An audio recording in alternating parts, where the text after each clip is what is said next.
Hello, everybody. I have the junior welterweight Mike, yes indeed, Reed, here with me on the line today. How you doing today, Mike? I'm good. How about yourself? I'm doing good. I'm doing good. Now you're 8-0 with 5 knockouts. That's right. Yep. All right. So, Mike, tell me a little bit about yourself. Introduce yourself to the crowd. To the people. Let them know what you're about.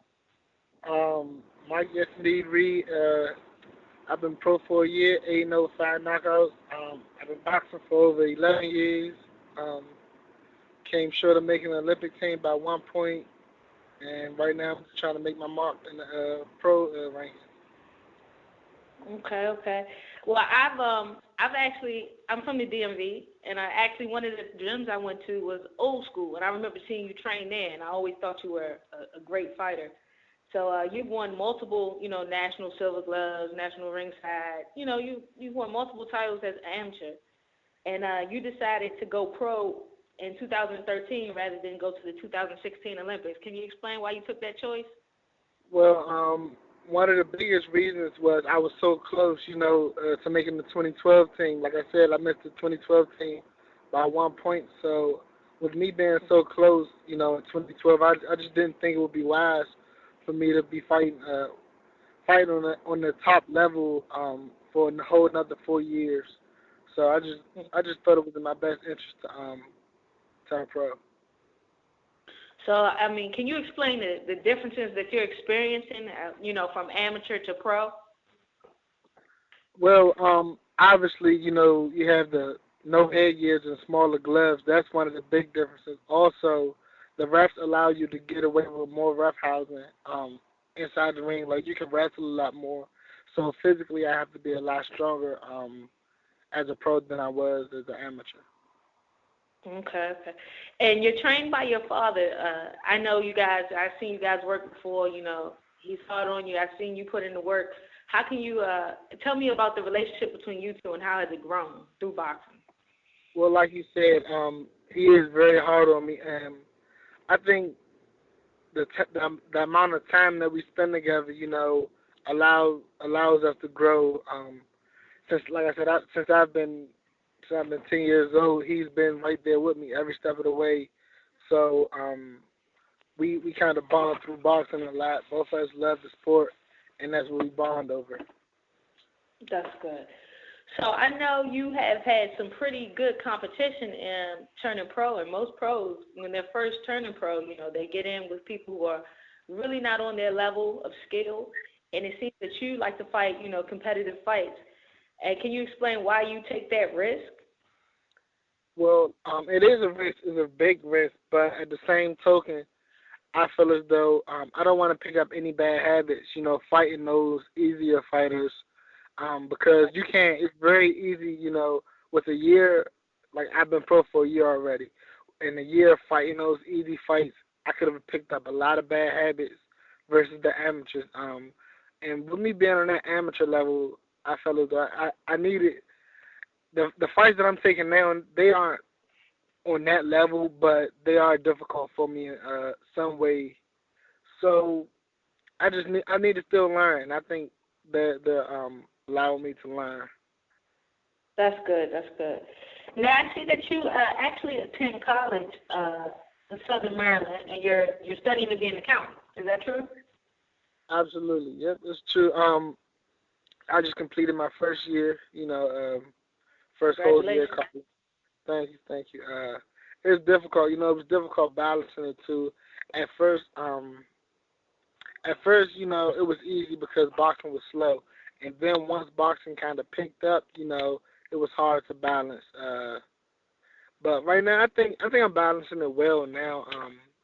Actually, at first I was taking 5 classes, and I went from 5 to 3 classes to free my schedule up a little. So that's one of the things that I did to balance the two. Yeah, that was going to be my next question for you. I was going to ask you to describe a typical day, because if you're doing, boxing full time as a pro and you're taking classes, where do you find the time to train, and then where do you find the time to study? What's a typical day like for Mike Reed? Well, I'll get up and go run, probably around 7, and then I have class Mondays, Wednesdays, and Fridays. So on Mondays, like I said, I'll get up in the morning, go run. Then I have a 10 o'clock class. I have a 10 o'clock class, and I'll stay on campus from 10 to 2, and I'll have 3 classes in that time period. And then I'll do the same thing Wednesday and Friday. So I don't go to school every single day. I was going to school every day, and it kind of became, my grades were affected by it because I couldn't balance the two. I couldn't balance the two, and nobody ever told me. But I'm pretty sure my performance in the ring, well, in the gym at least, was affected by it as well because I just didn't have the time. But now I think I have a good balance of the two. That's good. That's good. All right. Well, you train at Dream Team Boxing Gym, and that's the gym where your father is. Who else is in the gym with you currently right now, as far as professionals? Professional? Well, Mm-hmm. it was Seth Mitchell. Seth Mitchell. That's his home gym, and we have another fighter by the name of Teron Grant, and Teron is 8-0 with 4 knockouts. So and he's actually fighting on the same night as me. We're both fighting at Rosecroft. We're both fighting at Rosecroft on the 18th. Okay, on the 18th, and that's the 18th of April, right? Yes, ma'am. Okay. So I know in Rosecroft you have a big DMV following. A lot of people support you. How does it feel to fight at home and put on a show for your crowd? It's a wonderful feeling. I love the feeling because it kind of reminds me of the amateurs. I remember being as young as 12, 13 years old and having a lot of my family, a lot of my friends coming out to support, and I still have that same support system, same team. We just grew a lot more. So I think that's one of the things that I love about boxing, just to hear the response that I get, the welcoming that I get when I'm entering the ring is a feeling that I've never felt. Right, okay. So we know you love boxing, but do you participate in any other sport other than boxing? Do I participate? No. I used to, I used to play football and basketball, but I try not to play neither one of those because I don't think it would be wise to my boxing career. I don't think it would be easy for me to. I don't think it would be easy for me to explain to my dad how I injured my ankle playing football or basketball. So I just try to refrain from doing either one of those now. Okay, that makes sense.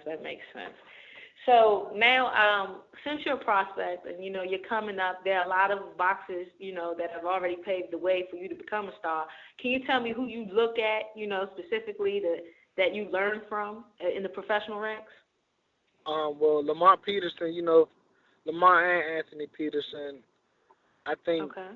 I look at them a lot because they kind of were the first in my era, at least, to do the professional thing and make the Olympic run. So I look up to the both of them a lot. I look up to Seth Mitchell a lot because I see his work ethic. I see it on a daily. So his work ethic is something that I look to learn from. Okay. So right now, in the top 10 of boxing, pound for pound, can you give me your top 3 fighters? Top 3. Floyd Mayweather, Manny Pacquiao, and Sergio Martinez. Oh, nice. Good choices. So I guess you choose Manny to win next Saturday. Yeah, if you had to make me choose, I would have to choose. But I think it's hard to go against Timothy Bradley because he has that dog in him. He just finds ways to win. I don't think he won the first Manny Pacquiao fight, but I think he clearly beat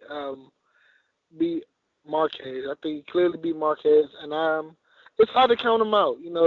He's not the fastest fighter, he's not the strongest fighter, but he has the will, and he always finds ways to win. But I just think Manny Pacquiao is looking to revenge that L, and I think he'll come out and do it. Okay, that's the prediction for Mike Reed. I guess we're going to go with Pacquiao. Now, you talked about Bradley having that dog in him, and him being, he's not the most skilled, he's not the most technical fighter, but he does have that will to win. You're a small 140-pounder, but do you think that you have that dog in you and that helps you pull through and get through adversity if you ever face with it? Absolutely. I I think that's one of the reasons that I actually kept boxing. I wasn't a troubled kid, but I would get into my fair share of street fights. Not more than your average kid, but I like fighting. And Right. I liked I liked it so much. My dad was like, "Well, we found something that you like to do. You keep doing it." And I like the competition of it. So I think that I'm definitely I definitely have that in me. I feel as though like we spoke about Timothy Bradley. He's not the fastest, he's not the strongest, but he has that will. I feel as though my speed, I have a good speed advantage, and I'm pretty quick. So that's something I don't have to get in as many dog fights as other fighters. That has a height disadvantage, I guess. Right. Yeah, you do have pretty good speed. I've seen it firsthand, so I do applaud you on that. Now, with your last fight, you fought an undefeated fighter actually, Bilal Mahassin. Can you explain to me? Can you play that fight out for me and tell me how it went?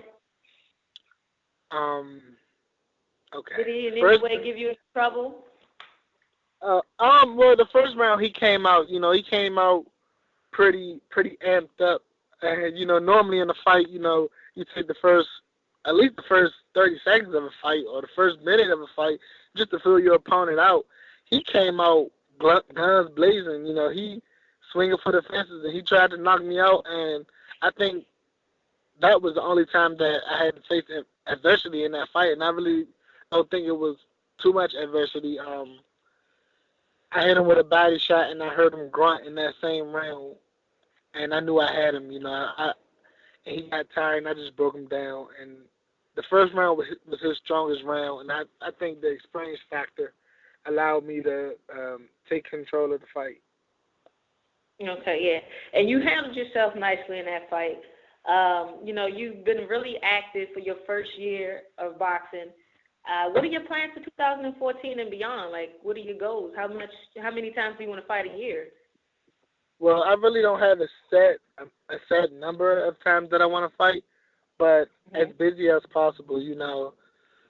I feel as though I'm still young, so the burnout factor isn't really there yet.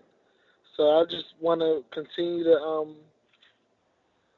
to fight as much as possible. I haven't suffered any injuries at all, so that's a positive thing. My health has been up to par, and if my health holds up and we keep having calls, keep getting these fights as often as possible. That's good. So do you have a fight scheduled now? Well, I guess you have the April 18th. And who is that against again?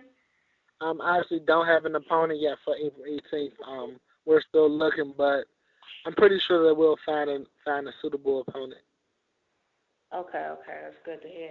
I know if you do find an opponent, we expect you to put on a great show. People at Rose Pro, they enjoy you. You were named the Prospect of the Year for Stiff Jab. I don't know if familiar with them, but they named you the Prospect of the Year. So people see a lot of great things coming for you. And am I to understand that you're still not signed yet? Yep, still not signed with a promotional team. Right now, Keystone Boxing, they're doing a good job of helping me build my career. But like you said, I'm still not signed with a promotional team. Okay. So that's something that we definitely need to keep working towards because you're a great talent, and I'm pretty sure if you keep fighting and you keep doing what you need to do, it'll come in no time. So tell in closing out, let the fans know what they can expect in the future from Mike Reed. Um, in the future, I think every time I go out, I'm a friendly fighter, so they can always expect a good performance from me, you know. Um, and that's pretty much it. In the ring, like I said, I'm an exciting fighter. I have many different fighting styles, so it'll never be a dull moment once I'm in that ring. So that's what they can always expect to get their money's worth. Okay, thank you, Mike. Well, this has been Brandi and Mike Reed from the Fight Journal. What now we're going to do is we're going to say goodbye to Mike, and thank you for letting us have your time and talk to you, and we hope to get you back again. All right, thanks for having me. I really appreciate it. No problem, Mike. Good luck on your fight. All right, thanks.